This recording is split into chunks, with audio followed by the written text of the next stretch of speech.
Give us an overview of this astronaut entrepreneur. Which of you would like to begin? I could. Well, I spent 25 years at NASA, and it was wonderful. 7 flights.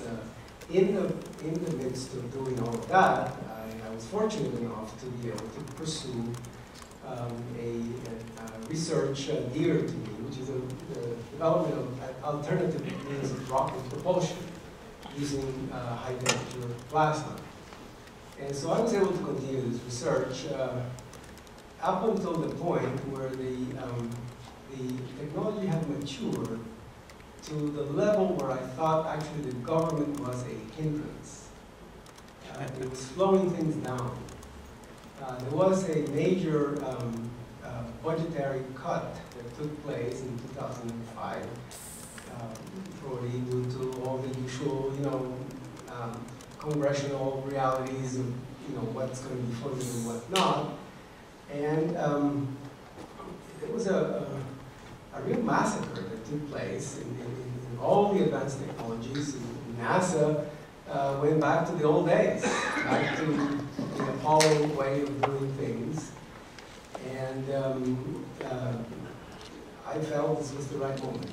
And so I said to NASA, would you allow me to take this laboratory, which was a NASA facility, so the Advanced Space Propulsion Laboratory, would you allow me, civil servant, to take this laboratory out of NASA, turn it into a private company, and go look for private investment and private money, and get this technology ready to fly very soon, and you just don't have to pay the bill.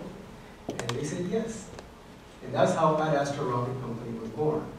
Essentially, kind of a bold experiment on the part of NASA to privatize one of its laboratories that it really could not fund anyway. And so, I came back the next day, and the laboratory, which was a part of NASA, had disappeared. The lab was there, but it was now a private company, and I had written myself out of a job. So, of course, I then retired from NASA, and then the next Monday I reappeared with a different badge as the CEO of the company. That's how it all started. It was a wonderful transition because the infrastructure, the research team, the equipment and everything was completely pristine, completely untouched. And as soon as we did that, within a month, we were able to bring in the first large investment, about $6 million, came in very quickly. That quickly?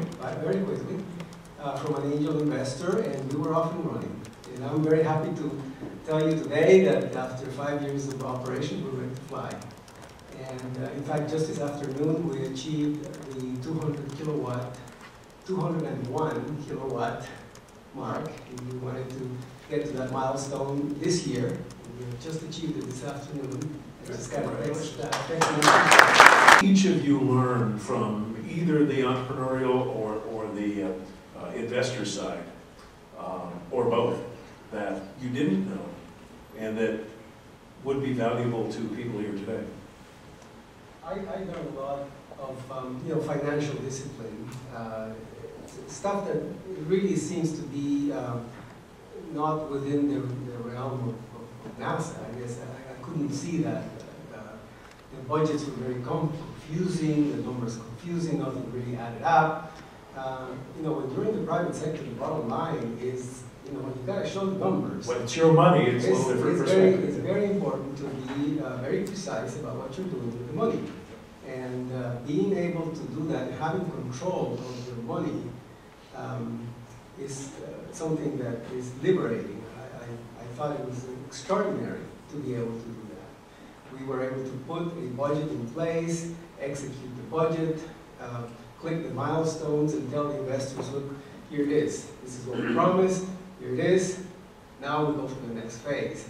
So I think it's extraordinarily refreshing to be out of the government in that sense. Not to say that there's, NASA is a wonderful place of great ideas, but it's a highly entropic. It's a very high entropy environment. Lots of viscosity. So to speak. Bill? Well, I think it comes down to the time frames that you're dealing with. And the way NASA and the government ought to operate is cutting edge things that are a decade out or 2 decades out. And everybody knows that here you've got to show a return within 3 years typically.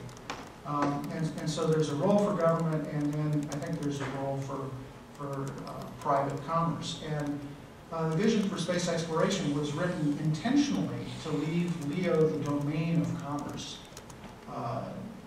just like GEO is predominantly the domain of commerce now too. As I was listening to the commentary earlier today, I couldn't help but think that one thing that was left totally unaddressed is the acquisition, federal acquisition crisis. And the fact that we now have not just decadal programs, but generational programs. And we just had TSAT, I think, killed, and it wouldn't surprise me at all if MPOS goes the way of it as well. And you kind of look at, is it possible if you produce those satellites more frequently and maybe not getting all the way down to microsats, but some of those large GEO buses, just like the Tigers, there isn't any reason why it can't be based on a commercial bus. And then in terms of the cost of access to orbit, you know, we see this $5,000 line, which looks pretty attractive, but I think the delta of $5,000 per pound disappeared a long time ago, and now it's more like $9,000 to $11,000 per pound, if you could buy it by the pound. And the only place I think you could do that right now is by doing hosted payloads.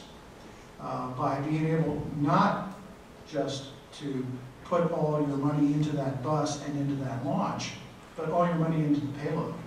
And then again, using commercial practices, you have a fairly certain date that you're going to be launched, and that bounds your cost. And you also have a pretty reasonable expectation that it's going to be delivered to the desired orbit, which also gives you some reduction of risk. So I think those are things that we ought to consider. I think those problems also demonstrate that there's huge opportunity in the commercial sector, because I just don't think that the government enterprise in those areas is sustainable.